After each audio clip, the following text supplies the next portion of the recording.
Hi friends. स्वागत है आप सभी का मेरे इस चैनल में। कैसे हैं आप सभी लोग? आशा करती हूँ कि आप सभी लोग अच्छे ही होंगे।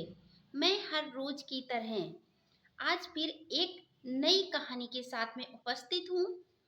आप सभी कहानी अंत तक जरूर देखें।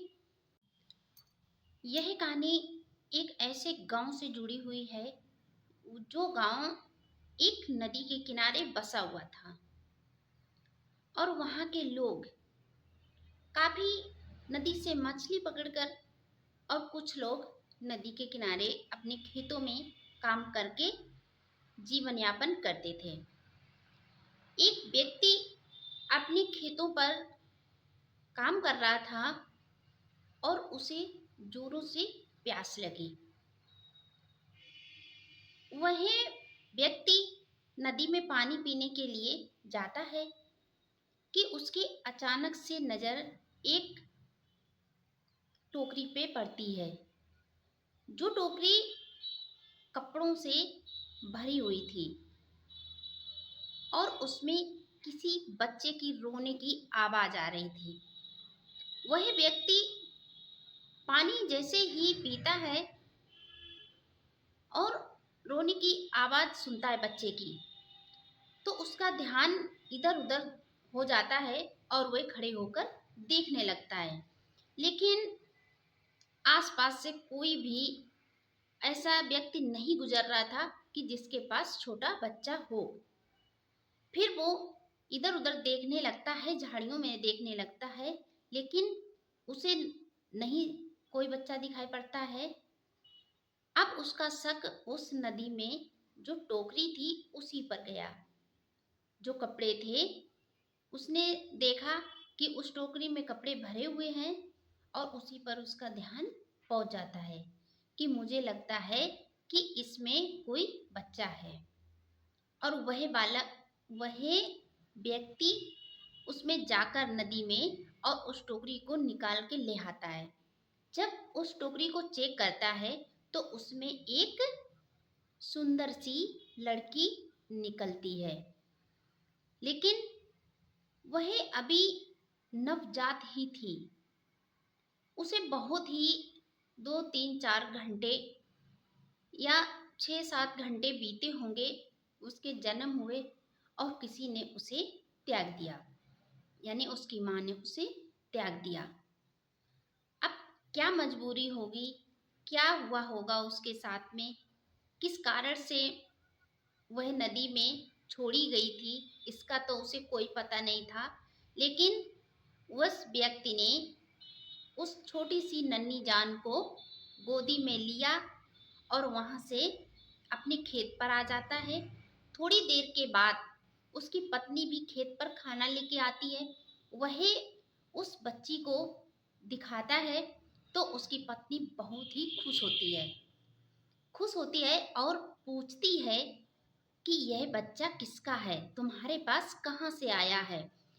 उस व्यक्ति की गोद से जल्दी से झपट कर वह उसकी पत्नी उस बच्ची को ले लेती है और अपने सीने से लगा लेती है, क्योंकि उस पति पत्नी के कोई भी संतान नहीं थी।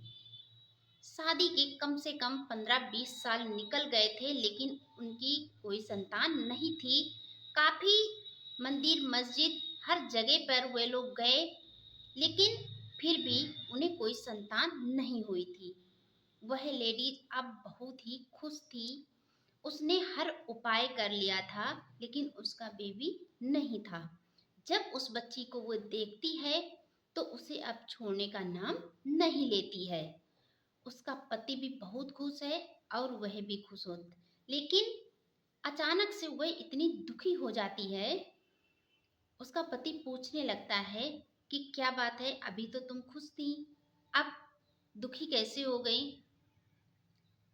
उस स्त्री के मन में यह शंका समाई हुई थी कि अभी ये बच्ची हमसे दूर हो जाएगी, यानी ये जिसकी भी बच्ची होगी वो ले जाएगा। शायद मेरे पति मुझसे खिलवाड़ कर रहे हैं और इन्हें किसी ने देकर गया है कुछ पल के लिए बहलाने के लिए। और इधर-उधर देखने लगती है। जब उसे कोई नहीं दिखाई पड़ता है और अपने पति के मुँह से सारी बात भी सुनती है कि ये बच्ची हमें नदी में टोकरी में बही जा रही थी, रोने की आवाज़ सुनने पर उसने टोकरी से निकाला और वह लेकर यहाँ पर आ गया। अब वह लोग कुछ चिंता मुक्त हुए, लेकिन उस बच्ची को लेकर घर चले गए।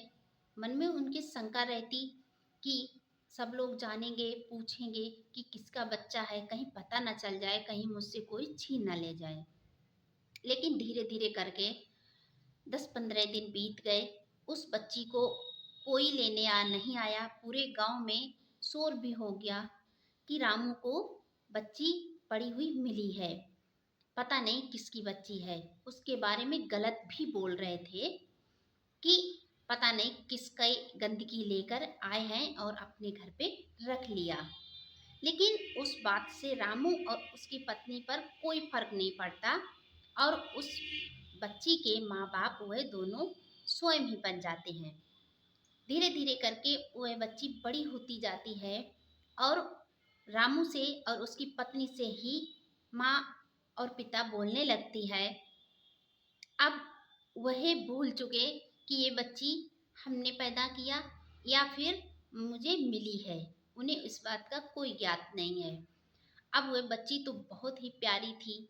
उसे स्कूल में दाखिला कराया, पढ़ाया, बड़ी हुई। वह बच्ची अब उन्हीं से माँ और पिता बोल रही थी। अब जब बच्ची काफ़ी दिन हो गए, बड़ी हो गई, स्कूल जाने लगी। बच्ची के 4-5 साल बाद वह स्त्री अचानक से माँ बनती है। उसे मालूम होता है कि वह स्त्री अब माँ बनने वाली है स्वयं के बच्चे से।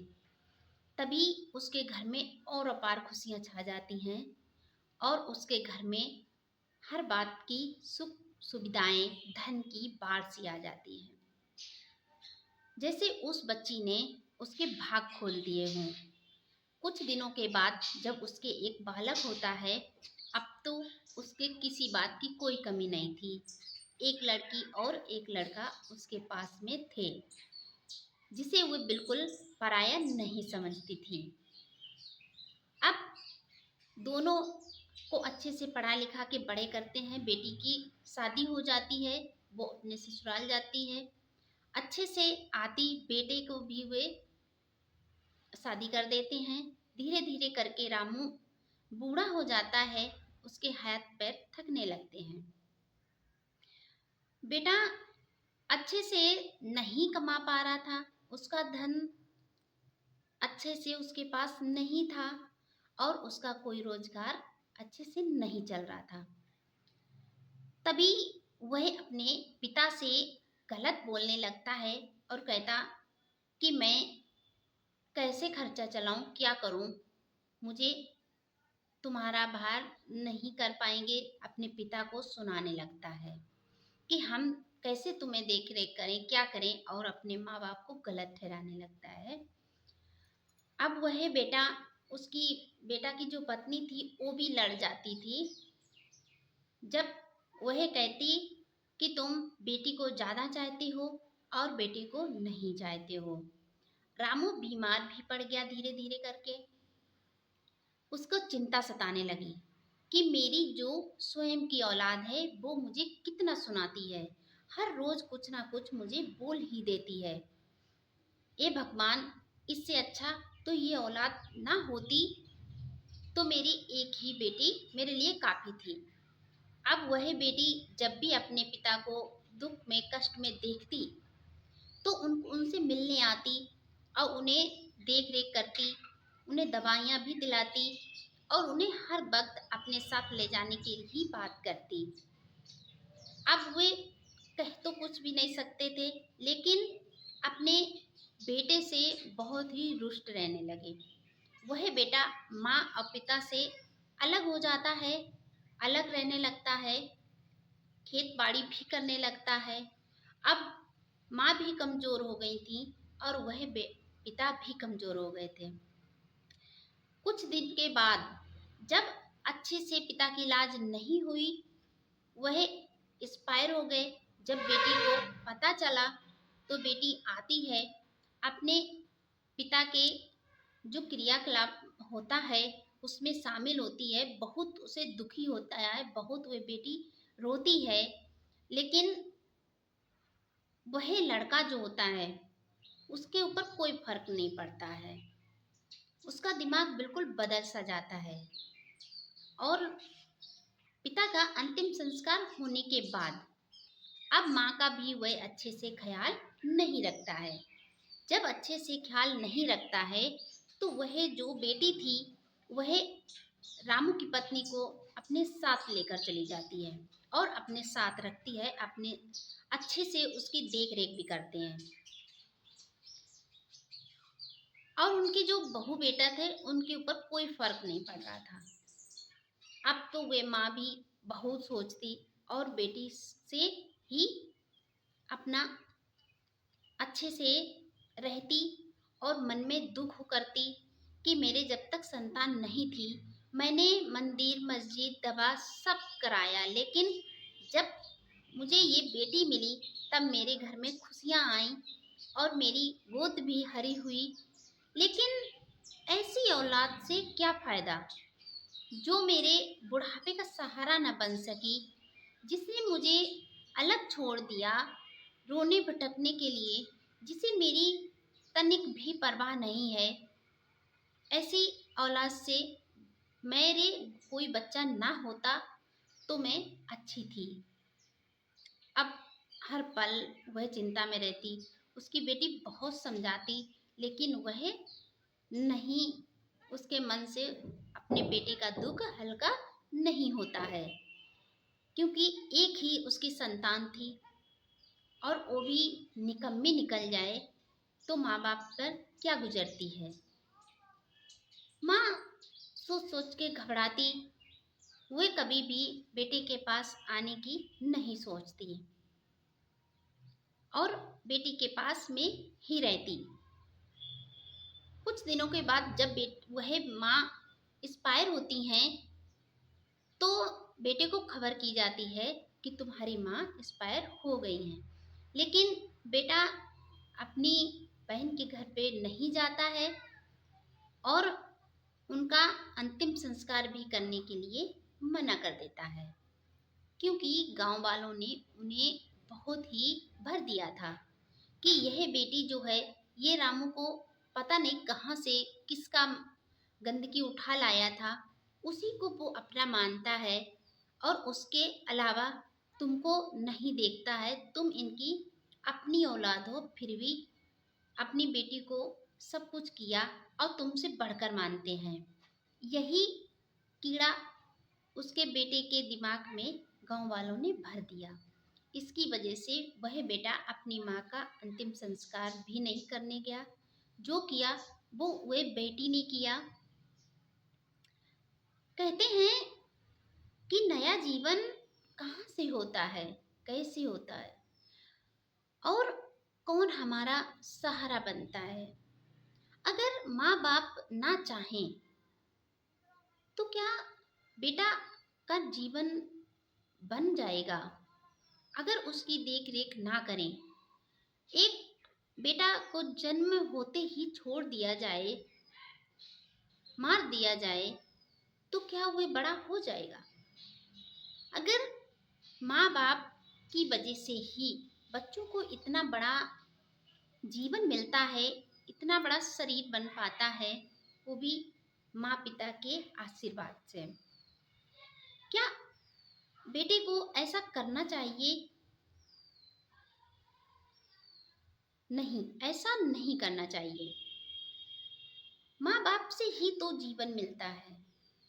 अब जो वह बेटी थी उसका तो जीवन खत्म हो गया था, क्योंकि उसे जन्म हुए कुछ ही घंटे हुए थे कि उसके माँ पिता ने उसे त्याग दिया था। अब अगर वो कोई जानवर खा जाते या पानी में डूबकर मर जाती तो क्या उसका जीवन था? नहीं था। लेकिन रामू उसको लेकर गया अपने घर पे, माँ बाप का दर्जा दिया, बेटी ने अपना फर्ज भी अदा किया, उसका नया जीवन हुआ था। वह बेटी जान भी गई थी कि ये मेरे असली माँ पिता नहीं हैं, क्योंकि गांव वाले ने उनको भी भड़काया था। लेकिन फिर भी वह बेटी अपने पिता को भी अच्छे से देख रेख की, उसका भी बुढ़ापे का सहारा बनी और अपनी माँ का भी बुढ़ापे का सहारा बनी। जो उसकी स्वयं की औलाद थी, उन्होंने अपने माता पिता की कोई केयर नहीं करी, कोई कद्र नहीं करी और माँ पिता का अंतिम संस्कार भी नहीं किया, वो भी बेटी पर गया।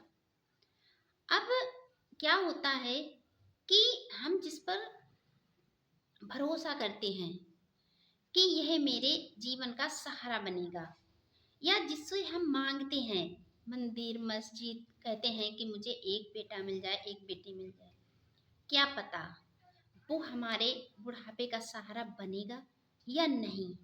ये किसी को नहीं पता होता है कि हमारे बुढ़ापे का सहारा कौन होगा, बेटा होगी या बेटी होगी या बहू होगी या फिर कोई नहीं होगा। मुझे यूं ही दर दर की ठोकर खा के लावारिस होके मरना पड़ेगा, क्या पता, कोई नहीं जानता। जो लोग एक बेटे के लिए रोते हैं, क्या पता वो अच्छा निकले या निकम्मा निकले।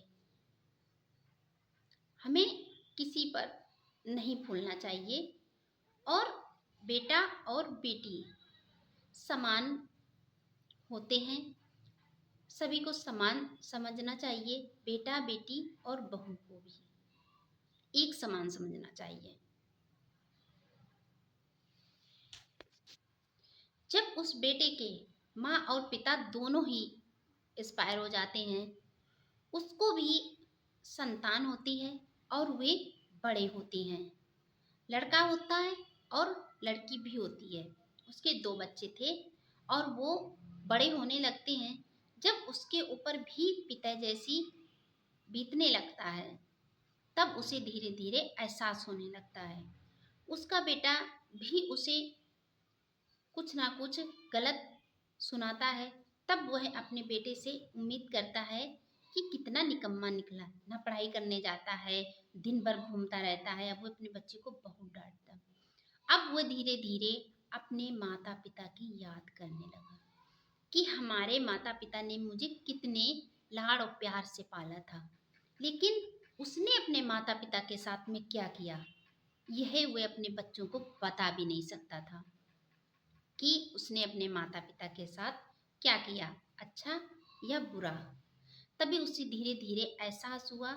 तब वह अपनी बहन को अपना समझने लगा और उससे तालमेल बनाने लगा। उसके घर गया, उससे क्षमा मांगी कि बहन मुझे माफ़ कर दे, जो भी है तू ही है, मैंने अपने माता पिता के साथ में बहुत बुरा किया, शायद वह अगर मुझे देख रहे हों तो मुझे क्षमा कर दें। और रोने गिड़गिड़ाने लगता है, लेकिन माँ बाप तो नहीं देख रहे। अब बाद में पछताने से क्या होता है, जो भी अगर करना है वो देख रेख करो, सम्मान करना है किसी का या किसी की सेवा करनी है तो जीते जी करो, किसी का दिल ना दुखे। यह जब तक वह जिंदा है तब तक उसकी रिस्पेक्ट और उसकी मदद करें। मरने के बाद आपके पछताने से, आपके क्षमा मांगने से कुछ नहीं होता। यह जीवन है जो माता पिता के ऊपर बीता, जो माता पिता ने झेला, वह आगे चलकर बच्चों के ऊपर भी बीतता है। यह जीवन एक चक्र है, जहाँ से शुरू होता है वहीं पे आके एक दिन खत्म हो जाता है। अगर हम अपने माँ बाप को सम्मान देंगे, उनकी केयर करेंगे, तो मुझे भी रिस्पेक्ट मिलेगी, मेरा भी सम्मान होगा, मेरे बच्चे भी मेरा सम्मान करेंगे। अगर आप बुरा व्यवहार करेंगे तो आपके साथ में भी बुरा होगा। हम जो बोते हैं वही हमें कुछ दिनों के बाद मिलता है। अगर आप आम बोएंगे तो आम ही मिलेंगे। अगर आप बेरी बे बोएंगे तो आपको वही मिलेंगे, बेर ही मिलेंगे। अच्छा बोएंगे तो अच्छा मिलेंगे। अगर गलत व्यवहार करोगे किसी साथ में, गलत बीज लगाओगे तो गलत ही फल भी पाओगे। इसीलिए आप एक नए जीवन की शुरुआत करें। जब जागो तभी सवेरा। अगर इस कहानी से आपको कोई नया या कोई नई सीख मिली तो वीडियो लाइक शेयर कमेंट जरूर करें। सीखने वाले तो अपने घर की वस्तुओं से भी बहुत कुछ सीख लेते हैं, और ना सीखने वाले के लिए अगर चाहे जितनी बड़ी रामायण भागवत कुछ भी उनके सामने कह दी जाए, चाहे जितना बड़ा ज्ञानी समझाने के लिए आ जाए, लेकिन उसके ऊपर कोई फर्क नहीं पड़ेगा जो सीखना नहीं चाहता है। अगर वीडियो अच्छी लगे तो लाइक शेयर कमेंट जरूर करें। ऐसे ही वीडियो और पाने के लिए चैनल को सब्सक्राइब करें। वीडियो समय पर मिलता रहे इसके लिए बेल आइकन जरूर प्रेस कर दें। वीडियो अंत तक देखने के लिए आपका बहुत बहुत धन्यवाद।